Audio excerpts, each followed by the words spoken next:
Hello दोस्तों, तो क्या हाल चाल आप सभी लोगों के। होप आप सभी ठीक होंगे। तो पिछले backend mastery with node JS की सीरीज के अंदर मैंने आपको मोंगोडीबी के बारे में बताया था और स्कीमास बनवाए थे, है ना। मतलब कि हमने कुछ स्कीमा बनाए थे और उनकी प्रैक्टिस करी थी। तो आप स्कीमा बनाओ और भी स्कीमा बनाओ। आज हम और भी स्कीमास बनाएंगे और भी मॉडल्स बनाएंगे ताकि आपको और अच्छे से समझ आए। और मेन जो टॉपिक है आज का वो है फाइल स्ट्रक्चर। हाँ जी, हमको फाइल किस तरीके से रखनी है। ये सारी की सारी एक ही है फाइल जो कि इतनी बड़ी होती जा रही है। जब भी हम इसमें कुछ भी करते हैं तो इतनी बड़ी फाइल को आप हैंडल करोगे, कुछ भी आपको चेंज करना होगा, एक ही फाइल में आपको ऊपर नीचे जाना पड़ेगा, है ना। तो फाइल स्ट्रक्चर किस तरीके से डिजाइन किया जाए अपनी नोड जेएस में बैक एंड का, तो वो सभी हम आज की इस वीडियो में डिस्कस करेंगे। तो चलिए गाइस, बिना किसी देरी के शुरू करते हैं। वेलकम बैक गाइस, आप सभी लोगों का एक और ब्रांड न्यू वीडियो के अंदर। और आज की इस वीडियो में मैं आपको कराने वाला हूं फाइल स्ट्रक्चर। सबसे पहले फाइल स्ट्रक्चर करेंगे और फिर हम कुछ स्कीमास बनाएंगे। मतलब कि अपना पूरा ये ब्लॉग का प्रोजेक्ट अपने हिसाब से बनाएंगे, अब बिना मॉक डेटा के। हाँ जी, बिना मॉक डेटा के बनाएंगे। डायरेक्ट हम किसका यूज करेंगे, अपने डेटाबेस का यूज करेंगे, ठीक है। तो सबसे पहले एक बार हम यहाँ पर एक नया प्रोजेक्ट बनाते हैं 11, और यहाँ पर मैं आपको फाइल स्ट्रक्चर के बारे में बताऊंगा ना, फाइल स्ट्रक्चर। ओके, और इसके अंदर हम फटाफट से सीडी करते हैं। यहाँ पर सीडी 11 टैब एंटर, है ना। तो आप ये देखो, ये वीडियो नंबर शायद आपका 14 है और मैंने फाइल बनवाई है यहाँ पर 11, है ना। तो आप यहाँ पर चाहे तो मैं 14 बना देता हूँ ताकि आपको दिक्कत ना हो, वरना मैं छुड़वा इसीलिए नहीं रहा बीच में। कभी आप फिर बाद में आके देखो अगर इसको, तो आपको ऐसा लगेगा यार बीच में से फाइल्स खा रखी है, पर ऐसा नहीं है। तो इसको 11 ही रहने देते हैं ना, फाइल स्ट्रक्चर 11। और यहाँ पे मैं करता हूँ फटाफट से npm in it, और यहाँ पे एंटर करते चलेंगे हम फटाफट। एंटर एंटर एंटर, और यहाँ पर जो होगा वो होगा हमारा server.js फाइल। एंटर करेंगे, एंटर, और बाकी का हमें कुछ नहीं करना। जो ऑथर वगैरह रखना है वो आप रख लेना, जो भी आपका मन करे, और बस एंटर कर देना, ठीक है। और फटाफट से यहाँ पर एक फाइल बनाते हैं server.js के नाम से। और यहाँ पर क्या करेंगे, यहाँ पर आगे की बात बाद में करेंगे। पहले मैं आपको छोटा सा तरीका बताता हूँ कि आपको करना क्या। देखो, जब भी आप अपना नोड जेएस का बैकएंड बनाओगे ना किसी भी प्रोजेक्ट के लिए, तो सबसे पहले आपको कुछ चीजों का पता होना चाहिए जो कि मैंने आपको ऑलरेडी बता रखी है। एक तो आपके मॉडल्स, ठीक है। मॉडल्स का अलग फोल्डर बनेगा। सबसे पहले आपका क्या होगा, एक मॉडल्स का फोल्डर बनेगा। तो यहाँ पर जाते हैं, एक यहाँ पर हम src नाम से फोल्डर बनाएंगे कि जिसमें हमारा सारा का सारा सोर्स कोड होगा। वो हमने एक src नाम से फोल्डर बना लिया है। ओके, ये पता चलेगा आपको। अगर आप src नाम से फोल्डर नहीं बनाओगे तो भी आपको कोई प्रॉब्लम नहीं आएगी। आप डायरेक्ट आप मॉडल्स वगैरह बना सकते हो। तो ठीक है, आपके ऊपर चॉइस है। अभी के लिए मैं src हटा देता हूँ, ठीक है। src एक मतलब वो हो जाएगा आपके लिए कि भाई इस src के अंदर है हमारा सारा का सारा कोड रिलेटेड डेटा। ओके, तो एक काम करेंगे, यहाँ पर पहले मैं आपको नॉर्मल बताता हूँ। पहले आपको बनाना है एक मॉडल नाम का MODELS, ठीक है, मॉडल्स नाम का एक फोल्डर, जहाँ पे आपके होंगे मॉडल्स। क्या होंगे, आपके मॉडल्स होंगे, है ना। ये हमने पुरानी फाइल खोल रखी है। एक हो जाता है आपके राउट्स, है ना। तो जैसे मैंने ये एक राउट बनाया ना, यहाँ पर एक राउट, पर्टिकुलर राउट होंगे, तो एक हमें बनाना है राउट्स नाम से फोल्डर, जहां पर हम अपने सारे राउट्स रखेंगे। कहाँ रखेंगे,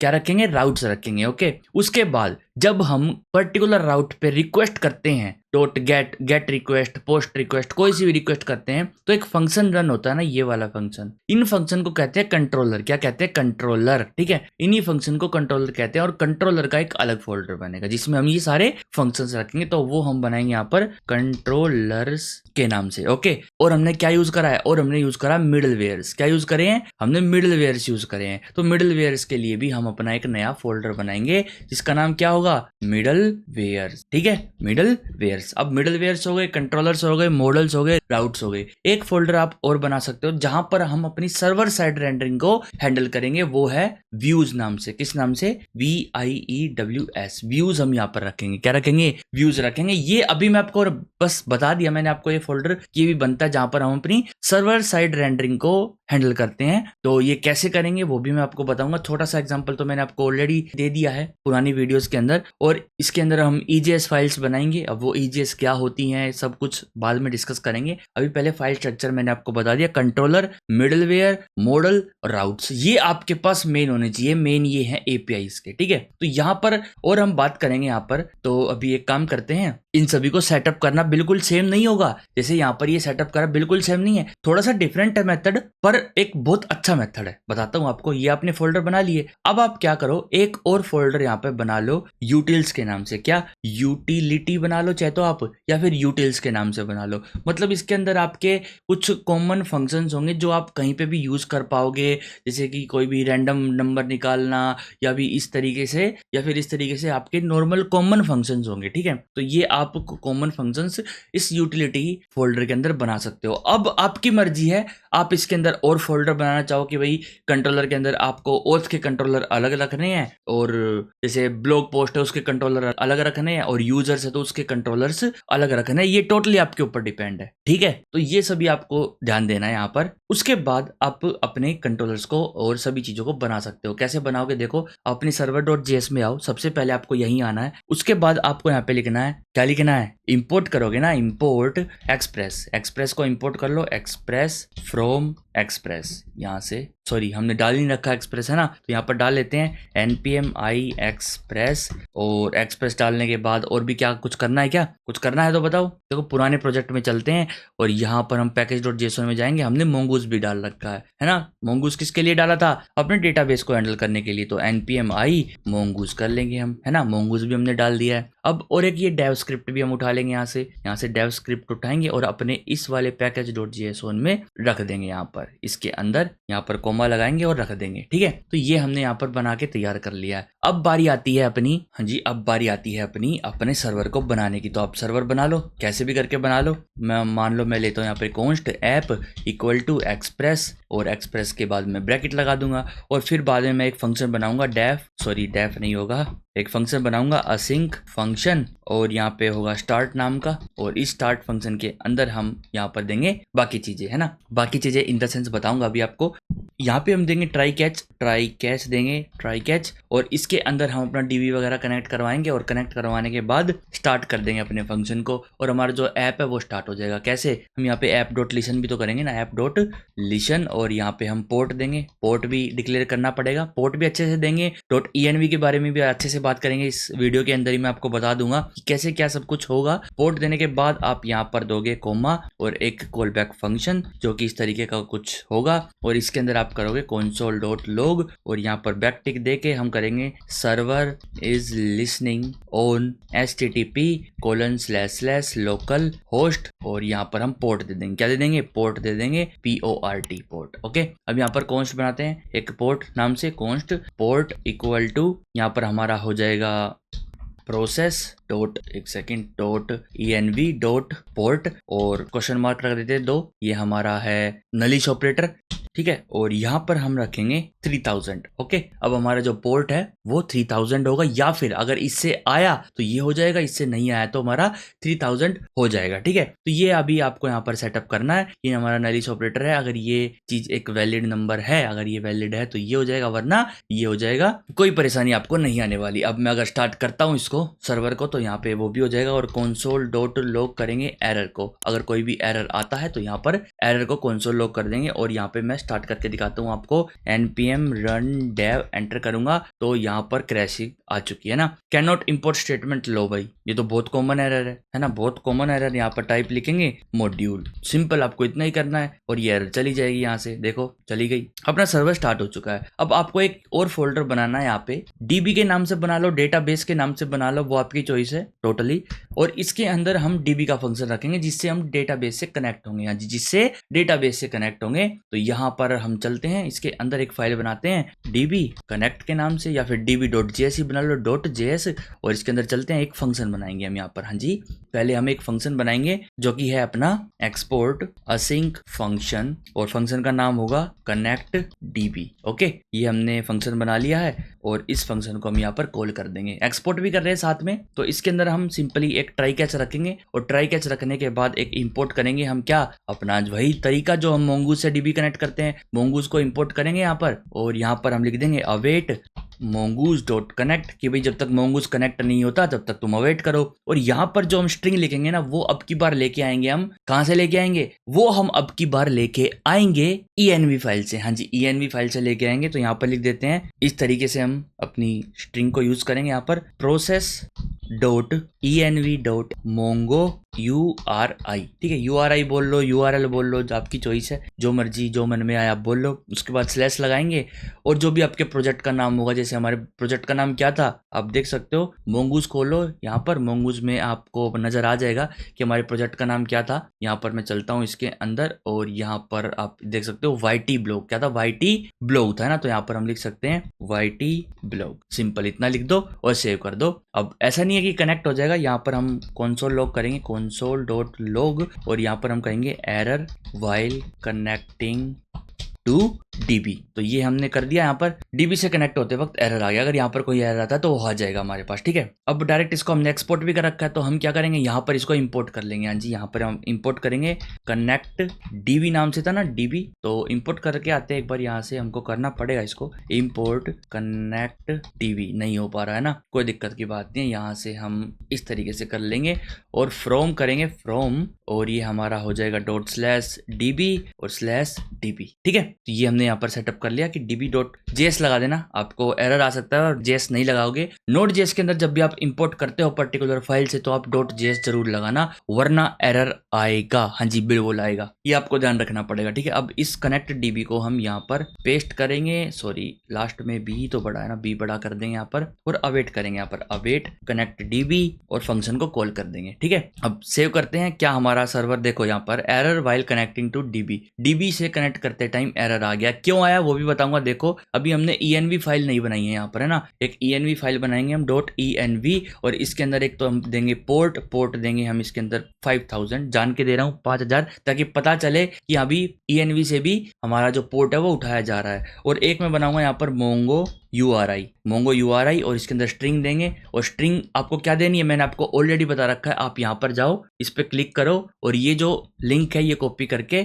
आप यहाँ पर डाल दो, सिंपल पेस्ट कर दो, ठीक है। इतना ही करना, सिर्फ इतना करना, सेव करो, और अब देखते हैं क्या हमारा प्रोग्राम चलेगा। एक बार रिस्टार्ट करते हैं, आप बताओ चलेगा या नहीं चलेगा। नहीं चलेगा, बिल्कुल नहीं चलेगा, क्योंकि अभी इसको नहीं पता ना कौन सी env फाइल है। तो आपको एक और मैं पैकेज बताने वाला हूँ जो कि आपको इंस्टॉल करना चाहिए, npmi.env नाम से एक पैकेज है जो कि आपको इंस्टॉल करना चाहिए। उसके बाद आपको क्या करना है, सिंपली यहाँ पर इंपोर्ट करना है, import.env from .env, सिंपल ये करना है। उसके बाद आपको कॉन्फ़िग सेट करनी है .env.config, और यहाँ पर आपको एक ऑब्जेक्ट देना है, क्या देना है, एक ऑब्जेक्ट, यहाँ पर आप दोगे पाथ, ठीक है। पाथ देने के बाद आपको यहाँ पर सिंपल इतना लिखना है कि .env फाइल है, ./.env, ये आपकी फाइल है, करंट पाथ पे आपकी फाइल है .env नाम की, सिंपल इतना कर दो। और अब देखते हैं क्या वो चलेगा, सॉरी npmi.env कर दिया मैंने, npm रन dev करेंगे तो अब देखते हैं कोई एरर आएगा। देखो सर्वर इज लिसनिंग और पोर्ट 5000 आया, और DB कनेक्शन में भी कोई एरर नहीं आया। हाँ जी, DB कनेक्शन में भी कोई एरर नहीं आया, मतलब डेटाबेस भी कनेक्ट हो चुका है और सर्वर भी स्टार्ट हो चुका है। पोर्ट किस पे, पोर्ट 5000 पे होगी, env से डेटा अब उठाया जा रहा है। तो आपको बस इतना सा सेटअप करना है, बस इतना सा सेटअप करना है। और अगर आपको कोई भी डेटा उठाना हो env से, तो ये आपको लिखना पड़ेगा process.env, फिर डॉट, फिर उस पूरे वेरिएबल का नाम लिखना पड़ेगा आपको यहाँ पर। इतना आप कर लो, बाकी टोटली अब आपके हाथ में हो जाएगा सब कुछ। हाँ जी, ठीक है, हमने DB कनेक्ट कर लिया है और हमने स्टार्ट फंक्शन को सेटअप कर दिया। अब बारी है राउट्स की, है ना। अब मैंने आपको बताया था कि मिडलवेयर वगैरह सेटअप करने हैं, तो हम यहाँ पर चलते हैं और इस server.js में से ऊपर के जो 2-3 मिडलवेयर्स है ना, ये उठा के हम ले आएंगे। ये 3 चीजें उठा लाते हैं हम यहाँ से, कॉपी एंड यहाँ पर मैं पेस्ट कर दूंगा इसको, ठीक है, पेस्ट कर दिया और इसको अनकमेंट कर देंगे, क्योंकि अब हम अगर बॉडी से डेटा लेंगे तो यहाँ से भी तो ले सकते हैं ना, हम बिल्कुल ले सकते हैं, अच्छे से लेंगे यहाँ से, ठीक है। और होम पे मैंने कर दिया res.send DC सर्वर, ठीक है। तो ये हमने सेटअप करा है अभी। उसके बाद अब हम बाकी के राउट्स बनाएंगे ना, बाकी के राउट्स बनाएंगे। तो राउट बनाने से पहले आपके पास एक कंट्रोलर होना चाहिए, ठीक है, एक कंट्रोलर और मॉडल होना चाहिए पर्टिकुलर। तो मॉडल भी बनाते हैं, यहाँ पर एक मॉडल बनाएंगे। किसका मॉडल बनाएंगे, पहले यूजर का बनाएंगे, user.model.js। अब आप कहोगे user.model.js क्यों लिखा है, देखो आपकी मर्जी है, user.js लिख लो, कोई दिक्कत नहीं आएगी, पर आपने इसके अंदर भी user.js बना दिया मान लो, ठीक है। और कंट्रोलर के अंदर भी यूजर के जब आप कंट्रोलर लिखोगे और उसके अंदर भी user.js बना दिया, तो जब दोनों खोलोगे एक साथ तो आपको पता कैसे चलेगा कौन सी फाइल खोल रखी है। हाँ, VS कोड है, जब 2 फाइल एक ही नाम की खोलते हो तो साथ में फोल्डर का नाम आ जाता है कि कौन सा पेरेंट है इसका और इसका अलग अलग, ठीक है। तो वो तो VS कोड है, लेकिन एक स्टैंडर्ड होना चाहिए ना कि आपको समझ आए, हाँ जी ये user.model.js है तो इसका मतलब इसके अंदर हम मॉडल को बनाएंगे, क्या बनाएंगे, इसके अंदर हम मॉडल बनाएंगे। ओके, और कंट्रोलर जो होंगे उसके अंदर हम बनाएंगे user.controller.js, इसके अंदर हमारे सारे यूजर के कंट्रोलर्स होंगे। ठीक है, तो ये हमारे दो बन चुके हैं। अब हम जाएं अगर राउट्स पर, तो राउट में भी मैं क्या बनाऊंगा, user.route.js।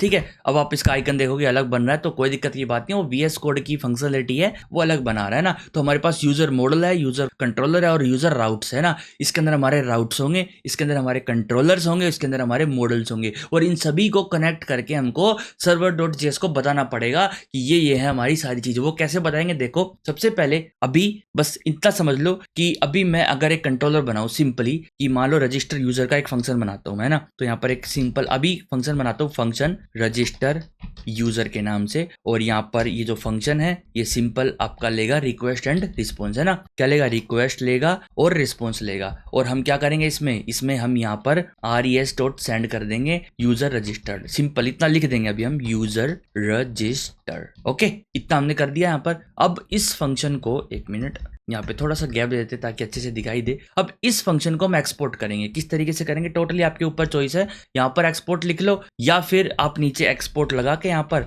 और ये इस तरीके से आप एक्सपोर्ट कर सकते हो। रजिस्टर यूजर को मैंने एक्सपोर्ट कर दिया है यहाँ पर। ओके, अब आपको राउट्स बनाने हैं, क्या बनाने हैं, राउट्स। तो राउट्स के लिए सबसे पहले आपको एक बार बताना पड़ेगा, यहाँ पे आप क्या करते थे, देखो server.js में ऐप का आपके पास एक्सेस थी ऐप की, इसमें आप .route लगा के .get लगा के सीधा का सीधा राउट लिख देते थे, है ना। लेकिन दूसरी फाइल में आपके पास एक्सेस नहीं है ना उस ऐप की, उस पर्टिकुलर ऐप की, तो आप यहाँ पे क्या करोगे, सबसे पहले तो इंपोर्ट कर लो एक्सप्रेस फ्रॉम एक्सप्रेस।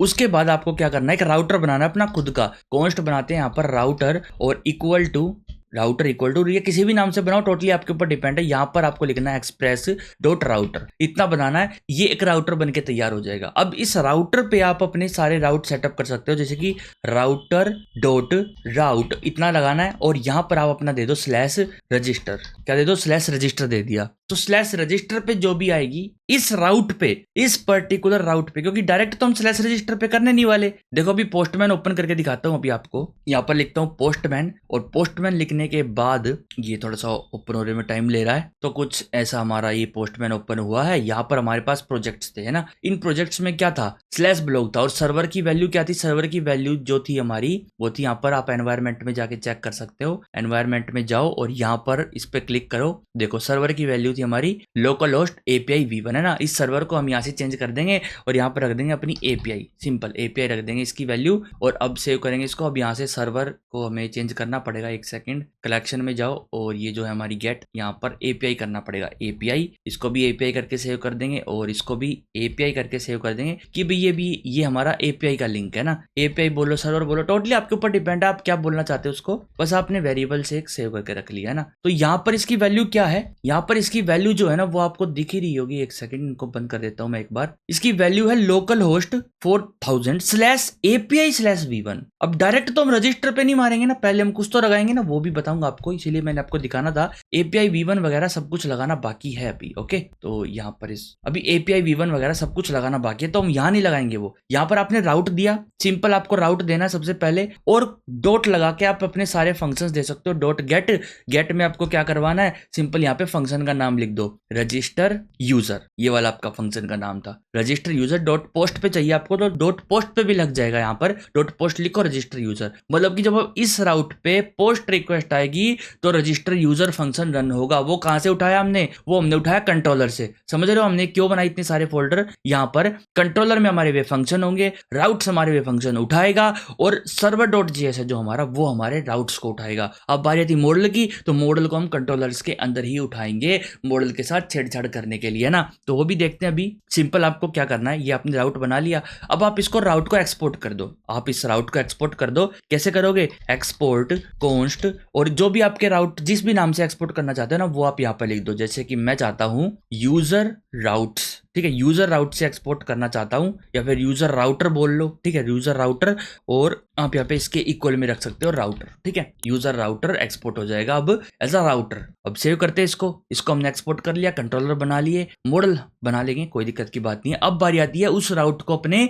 सर्वर वाली फाइल से कनेक्ट करने की, है ना। तो यहाँ पर हम क्या करेंगे, app.use करेंगे, app.use लगाएंगे, और यहाँ पर हम पाथ दे सकते हैं /API/v1 कि भाई इस पाथ पे, इस पर्टिकुलर पाथ पे आप कनेक्ट कर दो यूजर राउटर। क्या यूजर राउटर? एक काम करो, अगर आपके पास सजेशन से नहीं आने ना, तो उस पर्टिकुलर फाइल को खोल के रख लो, तो जो आपने एक्सपोर्ट कर रखा होगा ना, फिर सजेशन आ जाएंगे आपके पास। यूजर राउटर को इंपोर्ट कर लो, और यहाँ पर देखो इंपोर्ट हो चुका है। अब मैं इसको रन कर सकता हूँ, सेव कर सकता हूँ। देखो एरर आया ना, इसका मतलब कुछ ना कुछ गड़बड़ हुई है, कुछ ना कुछ हमने अच्छा करा है जो कि अच्छा नहीं हुआ है। तो यहाँ पर हमने यूजर राउटर के अंदर कंट्रोलर को इंपोर्ट करा है, तो एरर आया कि भाई आप ऐसे इंपोर्ट नहीं कर सकते, ये मॉड्यूल हमको मिला नहीं। तो मॉड्यूल कैसे मिलेगा? हमने .js तो लगाया ही नहीं, .js तो लगाया ही नहीं ना, तो इसीलिए मॉडल नहीं मिला। देखो अब सर्वर स्टार्ट हो चुका है। अब मैं अगर यहाँ पर जाऊं, सॉरी यहाँ पर नहीं, मेरे को यहाँ पर आना है, कलेक्शन पे जाना है। कलेक्शन के बाद मेरे को एक और इसके अंदर रिक्वेस्ट बनानी है रजिस्टर यूजर के नाम से। एक सेकंड बंद करते हैं इसको, एक ऐड रिक्वेस्ट करेंगे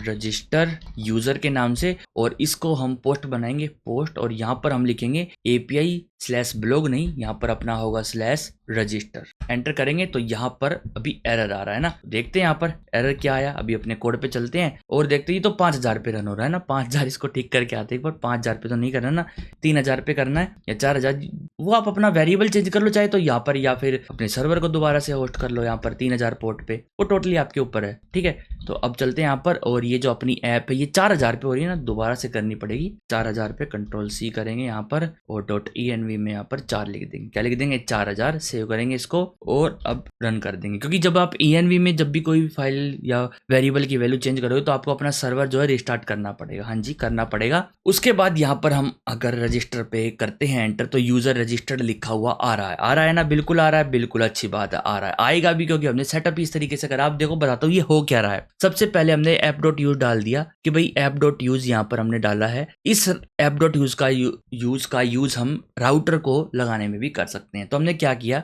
/API/v1 पे यूज राउटर को कॉल कर दो, यूज राउटर को कॉल कर दो, मतलब कि हमने और भी आगे एक्स्ट्रा राउट वगैरह सेटअप कर दे हैं, उसको आगे ले आओ। तो इसके अंदर जब हम जाएंगे यहाँ पर, तो यहाँ पर है कि भाई /register पे आपको ये करना है। तो उसके बाद /API/v1/register पे आपका कौन सा फंक्शन रन हो जाएगा? ये रजिस्टर यूजर रन हो जाएगा, और जो कि ये सेंड कर देगा यूजर रजिस्टर्ड, है ना। तो अब आप क्या करो, एक यहाँ पर अपना कॉन्स्ट वेरिएबल बनाओ, कॉन्स्ट API URL ये बना लो, ठीक है। और इसके इक्वल में आप ये स्ट्रिंग रख दो /API/v1, सिंपल इतना रख दो। उसके बाद आप यहाँ पर क्या करो, यहाँ पर इसको हटाओ, बैक टिक रखो यहाँ पर, और यहाँ पर हम डायरेक्ट वेरिएबल रख देंगे API URL, ये रखेंगे, बिल्कुल, हाँ जी बिल्कुल रखेंगे। /auth या यूजर जो भी है, auth लिख दो, यूजर लिख दो, जो आप चाहो वो कर सकते हो। अब देखो अब हमारा ये यहाँ पर रन नहीं करेगा, पोस्टमैन यहाँ पर एरर दे देगा कि भाई इस पाथ पे तो कोई रजिस्टर नाम की है ही नहीं। तो हम क्या करेंगे, यहाँ पे एक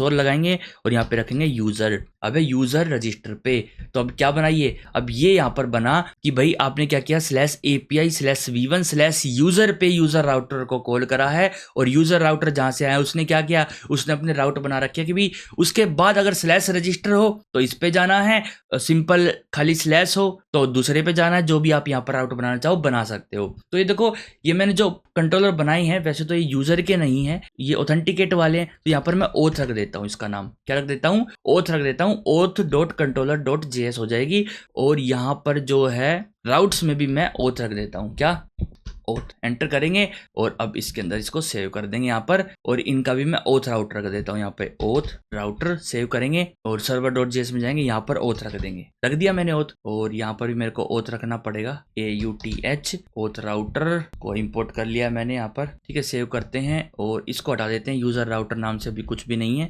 सेव, और हमारा सर्वर जो है परफेक्ट रन कर रहा है। अब बारी आती है मॉडल्स बनाने की। तो ये टास्क मैं आपको दे रहा हूँ वैसे तो, कि आप मॉडल बनाओ, आप मॉडल बनाओ और फिर हम डेटाबेस से क्वेरी करेंगे कि किस तरीके से डेटाबेस में एंट्री वगैरह ली जाए। ये वीडियो वरना बहुत लेंथी हो जाएगी, ठीक है। तो अभी मॉडल बनाओ आप, देखो मैं आपको बना के दिखाता हूँ, एक बार और प्रैक्टिस करवा देता हूँ। तो यूजर का मॉडल मैं बनाता हूँ, ब्लॉग का मॉडल आप खुद बनाना, ठीक है। ब्लॉग का मॉडल आप खुद बनाना, बने तो अच्छी बात है, नहीं तो मैं तो बनवाऊंगा ही। तो यूजर मॉडल बनाने के लिए आप क्या करोगे, सिंपली इंपोर्ट करोगे मोंगूज को, ठीक है। मोंगूज, ये इंपोर्ट क्यों नहीं हो पा रहा है यहाँ पर, फ्रॉम मोंगूज, ये करना था पर हुआ ही नहीं अपने आप, है ना। कोई दिक्कत की बात नहीं है। यहाँ पर हम मॉडल बनाएंगे, कॉन्स्ट यूजर स्कीमा बनाएंगे। पहले तो हम एक यूजर की स्कीमा होगी और उसमें हम करेंगे न्यू mongoose डॉट स्कीमा, ठीक है। एक स्कीमा बनाएंगे और उसके बाद एक ऑब्जेक्ट, और आपको मैंने बताया ही है अगर आपको टाइम स्टैम्प चाहिए तो आप इस ऑब्जेक्ट के बाद एक और ऑब्जेक्ट रखो और वहां पे टाइम स्टैम्प्स ट्रू कर दो। क्या कर दो, ट्रू कर दो। अब अपने आप क्रिएटेड एट और अपडेटेड एट तैयार हो जाएंगे, ठीक है। तो अब हमारे पास यूजर स्कीमा है। अब यूजर स्कीमा के अंदर क्या क्या होना चाहिए वो भी हम डिस्कस करेंगे, पर उससे पहले यूजर स्कीमा को एज अ मॉडल हम एक्सपोर्ट भी कर देते हैं। यहाँ पर एक्सपोर्ट कॉन्स्ट यूजर, ठीक है, यूजर, और यहाँ पर हम क्या करेंगे, mongoose डॉट मॉडल करेंगे। मॉडल में पहले तो हम नाम देंगे, इसका यूजर नाम दे देते हैं, और उसके बाद हम यहाँ पर देंगे स्कीमा, यूजर स्कीमा, ठीक है। जो भी है ये स्कीमा हम यहाँ पर दे देंगे, ओके। अब यहाँ पर हम, आप अगर अलग अलग प्रोजेक्ट्स बनाओगे ना, उसमें अलग अलग मॉडल्स होंगे, तो इस बात का ध्यान रखना, जो आपकी ये पर्टिकुलर URI होगी ना, कनेक्ट करते वक्त जब आप DB से कनेक्ट करोगे, तो यहाँ पर आप जो प्रोजेक्ट का नाम दे रहे हो वो अलग होना चाहिए, ठीक है। अभी तो मैंने सेम दे दिया क्योंकि हमारा जो काम है वो एक ही है, ब्लॉग पे बना रहे हैं हम अभी ये प्रोजेक्ट। ब्लॉग बनाने के बाद हम और भी एक्स्ट्रा मस्त मस्त प्रोजेक्ट बनाएंगे, पर उससे पहले आपको यहाँ पर अपने हर प्रोजेक्ट का नाम देना पड़ेगा ताकि पर्टिकुलर डेटाबेस बने, अलग डेटाबेस बने आपके हर प्रोजेक्ट का, ठीक है। तो ये जरूर याद रखना, मैंने अभी सेम दिया क्योंकि पिछले वाले में भी मैंने सेम दिया था, क्योंकि पिछले वाले में मैंने कुछ करा नहीं था, सिंपल मॉडल बना के छोड़ दिए थे, कुछ डेटा वगैरह डाला नहीं। तो आपकी मर्जी, आप अलग दे लो या सेम रखो वैसे तो, पर हाँ जब भी आप अपना एक पर्टिकुलर प्रोजेक्ट बना रहे हो ना, उसमें आप ये नाम अलग रखना, क्योंकि उसी नाम से डेटाबेस तैयार होगा, उस डेटाबेस के अंदर आपकी ये पर्टिकुलर मॉडल्स बनेंगे, ठीक है। तो ये आपको ध्यान रखना है। ये हमने एक्सपोर्ट कर दिया है और उसके बाद अब हम यहाँ पर क्या करेंगे, अपनी फील्ड्स को सेटअप करेंगे। एक तो हमको यूजर नेम चाहिएगा, और यूजर नेम क्या होना चाहिए, टाइप होनी चाहिए इसका स्ट्रिंग, और अपना जो ये है रिक्वायर्ड होना चाहिए, रिक्वायर्ड, देखो ये तो आपको पता ही होगा, अब मैं क्या कर लेकर आऊँ, है ना। और यूनिक होना चाहिए, यूनिक ट्रू। और अगर आप चाहते हो इसका कुछ और वैलिडेशन करना तो वो भी आप कर सकते हो। यहाँ पर एक काम करेंगे, यूजर के अंदर हम एक और चीज डाल सकते हैं, लोअर केस ट्रू, कि भाई जो भी इसके अंदर आएगा वो लोअर केस होना चाहिए, ठीक है। लोअर केस होना चाहिए या फिर तुम अपने आप कर देना उसको लोअर केस, टोटली आपके ऊपर है, ठीक है। उसके बाद एक ईमेल लेंगे, ईमेल होना चाहिए इतनी, पहले फुल नेम ले लेते हैं ना, फुल नेम, जो भी यूजर का नेम है फुल नेम वो ले लेंगे। टाइप दे देंगे इसका हम स्ट्रिंग दे देंगे, है ना, स्ट्रिंग, और उसके बाद रिक्वायर्ड कर देंगे इसको, रिक्वायर्ड अपना ट्रू हो जाएगा। यूनिक हमको चाहिए नहीं, तो यहाँ पर हम नीचे चलते हैं, कोमा लगाते हैं, और इसी की कॉपी कर लेता हूँ अभी, तो इसकी यहाँ से कॉपी कर लेंगे और पेस्ट कर देंगे। सबसे पहले यहाँ पे लूंगा मैं ईमेल, एक ईमेल होनी चाहिए अपने पास, और एक होना चाहिए पासवर्ड, है ना, पासवर्ड, और ये भी दोनों स्ट्रिंग में होंगे, रिक्वायर्ड ट्रू है दोनों। जो ईमेल है वो आपका यूनिक होना चाहिए, यूनिक ट्रू, ओके। ये आपकी सभी चीज हो गई है, यूजर आपका तैयार हो चुका है, यूजर नेम हो गया, फुल नेम हो गया, ईमेल हो गया और पासवर्ड हो गया। और अगर आपको कुछ देना हो, इज बैन, इज एक्टिव, जो भी, इज बैन दे लो एक तो, इज बैन, और यहाँ पर आप दे सकते हो इसको टाइप बुलियन, ठीक है। और उसके बाद डिफॉल्ट वैल्यू उसकी दे दो फॉल्स, है ना, कि भी कोई भी बाय डिफॉल्ट बैन नहीं होगा। हाँ अगर आप चाहो तो उसको पर्टिकुलर बैन कर सकते हो, ये ट्रू कर दो, तो आप वहां पे कंडीशन लगा दो कि अगर यूजर बैन है तो वो लॉगिन नहीं कर पाएगा, ठीक है। तो आप ये पर्टिकुलर कंडीशन अपने हिसाब से देख लेना, बताऊंगा आपको कैसे लगानी है वैसे तो, पर होनी चाहिए ना ये कंडीशन, ठीक है। और अगर आप चाहते हो कि यूजर को मैं वेरीफाई भी करवाऊं, वो भी बताएंगे। पहले सिंपल हमने एक मॉडल बना के तैयार कर लिया है और उसको एक्सपोर्ट कर दिया, क्या कर दिया, उसको एक्सपोर्ट भी कर दिया है। अब आपको क्या करना है, अब आपको सिंपली ये कंट्रोलर्स बनाने हैं, जो मैंने बनाया ये करना है, और अलग अलग मॉडल्स बना के प्रैक्टिस करो, क्योंकि मॉडल जब बनाने आ गए ना आपको तो मजा आ जाएगा, ठीक है। और अगर इसके अंदर कोई फील्ड वगैरह बची होगी तो वो हम डाल देंगे बाद में, कोई दिक्कत नहीं आएगी। साथ में अब आपको कंट्रोलर भी सेटअप करने आ चुके हैं, कंट्रोलर। और आप एक काम करो, एक प्रोजेक्ट मैं आपको देता हूं अभी के लिए, आप डेटाबेस का यूज ना करके सिंपली, क्योंकि अभी मैंने आपको डेटाबेस का यूज बताया नहीं है ना, करना कैसे यूज करना है, मॉडल बनाने और कनेक्ट करना ही सिखाया, यूज करना नहीं सिखाया है। तो अभी आप सिंपल इतना करो, जो मॉक डेटा था उसी से आप सभी चीजें करो, और पर एक पर्टिकुलर फाइल स्ट्रक्चर के अकॉर्डिंग करो। कंट्रोलर के अंदर, मिडलवेयर के अंदर, मॉडल के अंदर मॉडल्स तो खैर नहीं बनाने, पर बना के प्रैक्टिस तो कर लो, बना के रख तो लो कम से कम। और राउट्स के अंदर राउट्स, ठीक है। और server.js कैसे बनानी है वो भी आपको पता ही है, ठीक है। तो इसका जो सोर्स कोड का लिंक है वो आपको गिटहब पे मिल ही जाएगा, लिंक डिस्क्रिप्शन में ऑलरेडी है। तो आप ये प्रैक्टिस करो और ब्लॉग का मॉडल बनाओ। ये सभी बना के आप मेरे को कमेंट जरूर करना कि भाई हाँ मैंने ये बना लिया है। और गाइज लाइक करो वीडियो को, शेयर करो अपने दोस्तों के पास। अगर आपको वीडियो अच्छी लगी तो वीडियो को लाइक करना, समझ आया तो guys smash that like button. And अभी तक अगर आपने सब्सक्राइब नहीं किया है चैनल तो आप प्लीज सब्सक्राइब कर लो चैनल को, ताकि ये और भी फैले। ऐसे ही मैं वीडियोस आपके लिए लाता रहूं, मोटिवेशन मिलती रहे। कुछ ना कुछ कमेंट जरूर किया करो, उससे वीडियो का SEO होता है। तो इतनी थी आज की वीडियो। प्रैक्टिस करो, देखने से कुछ नहीं होगा। देखने में सब कुछ आसान लगता है कि हाँ ये भी कर दिया, वो भी कर दिया, ये भी कर दिया, हाँ जी ये तो हो गया सब कुछ। आप एक बार प्रैक्टिस जरूर करो, 1 बार 2 बार 3 बार 4 बार प्रैक्टिस करते रहो। जितनी प्रैक्टिस करोगे उतना अच्छा आपका हाथ बैठेगा बैकएंड के अंदर। ओके, तो अभी हमने इतना बना लिया है, तो मिलते हैं फिर आपको नेक्स्ट वीडियो में। Bye bye, see you in next video.